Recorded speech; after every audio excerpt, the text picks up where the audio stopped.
Hello guys, welcome to Jack guide YouTube channel. इस video में मैं आप लोगों को बर्मा टुडे का साइंस का मॉडल सेट नंबर 3 बताऊंगा, जो कि आपके एग्जामिनेशन की व्यू से बहुत ज़्यादा इंपॉर्टेंट है। इसीलिए इस वीडियो को जरूर ध्यानपूर्वक से देखिएगा और समझिएगा कि कौन कौन क्वेश्चंस जो है आपके एग्जामिनेशन के व्यू से ज़्यादा इंपॉर्टेंट है। साथ ही साथ आप लोग चैनल को जरूर सब्सक्राइब कर लीजिएगा, क्योंकि मैं आप लोगों के लिए सभी सब्जेक्ट का ऑब्जेक्टिव क्वेश्चन आंसर के साथ साथ सब्जेक्टिव क्वेश्चन आंसर भी आप लोगों को प्रोवाइड करवा दूंगा आपके एग्जामिनेशन के पहले।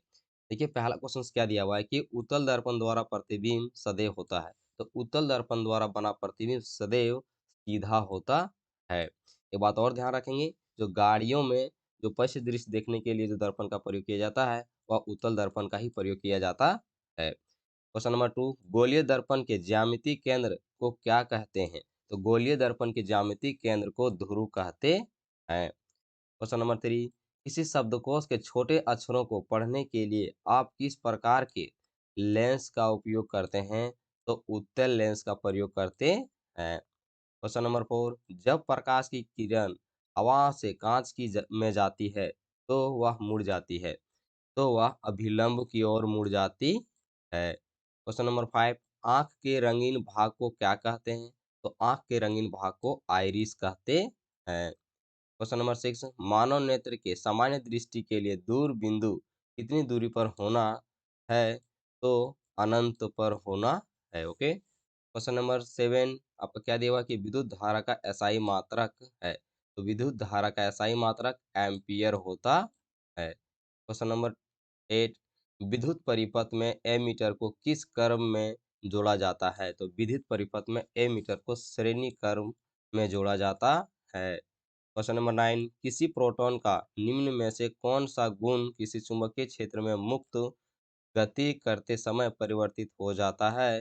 तो वेग जो है वह परिवर्तित हो जाता है। क्वेश्चन नंबर 10, निम्नांकित में से कौन नवीकरणीय ऊर्जा स्रोत है? तो जैव जो गैस है वह नवीकरणीय ऊर्जा स्रोत है। क्वेश्चन नंबर 11, रासायनिक अभिक्रिया के फलस्वरूप बने पदार्थ को क्या कहते हैं? तो रासायनिक अभिक्रिया के फलस्वरूप बने पदार्थ को उत्पाद कहते हैं। Question number 12, 2s2 plus O2 का समीकरण आपको सॉल्व करके दिया हुआ है। 2s2 वो किस प्रकार की अभिक्रिया है? तो यह संयोजन अभिक्रिया है। क्वेश्चन नंबर 13, निम्न में कौन दुर्बल अम्ल है? तो इनमें से जो आपका फर्स्ट वाला वह दुर्बल अम्ल है, CH3COOH। क्वेश्चन नंबर 14, अम्लीय विलयन का पीएच मान होता है। तो अम्लीय विलयन का पीएच मान मैंने आप लोग को इसके सेट नंबर पहले में ही बता दिया था कि जो 7 से कम होते हैं उसे अम्लीय विलयन कहते हैं, और जिसका पीएच मान 7 होता है उसे उदासीन कहते हैं, और 7 से अधिक वाले को क्षारीय कहते हैं। इनमें से एक जरूर हमेशा एग्जाम में पूछता है, तो जरूर याद रखेंगे। क्वेश्चन नंबर 15 देखिए क्या दिया हुआ कि बेकिंग सोडा का रासायनिक सूत्र होता है। तो बेकिंग सोडा का सूत्र होता है NaHCO3। क्वेश्चन नंबर 16, निम्न में कौन सी अधातु है जो द्रव अवस्था में रहती है? तो ब्रोमीन जो है वह एक अधातु है जो द्रव अवस्था में रहती है। क्वेश्चन नंबर 17, तांबा और टीन के मिश्र धातु को क्या कहते हैं? तो तांबा और टीन के मिश्र धातु को कांसा कहते हैं। क्वेश्चन नंबर 18, एल्किन का सामान्य सूत्र है। तो एल्किन का सामान्य सूत्र होता है CnH2n। ओके। क्वेश्चन नंबर 19, निम्न में कौन एल्केन नहीं है? तो इनमें से जो एल्केन नहीं है वह है C2H4। क्वेश्चन नंबर 20, आधुनिक आवर्त सारणी में समूहों की संख्या कितनी है?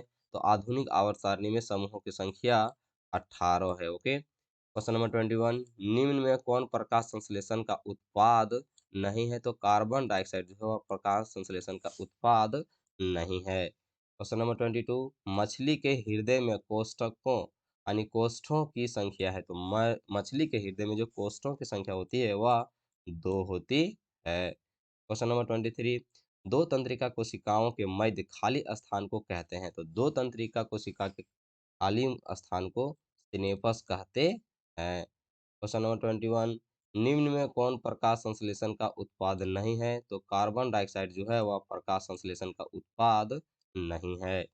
क्वेश्चन नंबर 22, मछली के हृदय में कोष्ठों की संख्या है। तो ये तो मैंने आप लोग को बता दिया था, 2 होता है। चलिए आगे क्वेश्चन देखते हैं हम लोग क्या दिया हुआ है कि क्वेश्चन नंबर 23, दो तंत्रिका कोशिकाओं के मध्य खाली स्थान को कहते हैं? तो सिनेपस कहते हैं। क्वेश्चन नंबर 24, एस्ट्रोजन स्रावित होता है। तो एस्ट्रोजन जो है वह अंडाशय से स्रावित होता है। क्वेश्चन नंबर 25, दिया गया चित्र किस प्रकार के जनन को दर्शाता है? यानी यहाँ पर देख रहे हैं मुकुलन है, स्पर्शक है, तो ये किस प्रकार का है? तो मुकुलन आपको पहले से यहाँ से भी दिख रहा है, यानी मुकुल लिखा हुआ था, ये पता चल रहा था। क्वेश्चन नंबर 26, निम्न में कौन मानव मादा के जनन तंत्र का भाग नहीं है? तो यहाँ पर शुक्रवाहिका जो है वह मानव यानी मादा का जनन तंत्र भाग नहीं है। क्वेश्चन नंबर 27, मनुष्य की कोशिका के गुणसूत्रों की संख्या होती है? तो मनुष्य की कोशिका में गुणसूत्रों की संख्या 23 जोड़ा होता है। क्वेश्चन नंबर 28, निम्न में से कौन बायोमास ऊर्जा स्रोत का उदाहरण नहीं है? तो नाभिकीय ऊर्जा जो है वह बायोमास ऊर्जा का स्रोत नहीं है। क्वेश्चन नंबर 29, ऐसे पदार्थ जो जैविक प्रक्रमों द्वारा तरल अणुओं में तोड़े जा सकते हैं कहलाते हैं? तो वह जैव निम्नीकरणीय कहलाते हैं। क्वेश्चन नंबर 30, निम्न में से कौन आहार श्रृंखला का निर्माण करते हैं? तो घास, बकरी और मानव जो है वह आहार श्रृंखला का निर्माण करते हैं। आप यहाँ पर देख सकते हैं, आप लोगों के लिए बहुत सारे महत्वपूर्ण सवाल हैं सब्जेक्टिव के, ये आपके एग्जामिनेशन के विषय बहुत ज़्यादा इंपॉर्टेंट है। मैं आप लोगों को सब्जेक्टिव क्वेश्चंस का भी प्रोवाइड करवाऊंगा, थोड़ा सा मुझे समय नहीं मिल रहा है, लेकिन मैं आपके एग्जामिनेशन के पहले ही सब चीज़ों को आपको डिटेल से बता दूंगा। लगभग आपको यही इस महीना के अंत तक मैं आपको सब क्लियर करवा दूंगा। इसलिए आप चैनल को जरूर सब्सक्राइब कीजिएगा और अपने दोस्तों में भी जरूर शेयर कर दीजिएगा। ठीक है, मिलते हैं नेक्स्ट वीडियो में।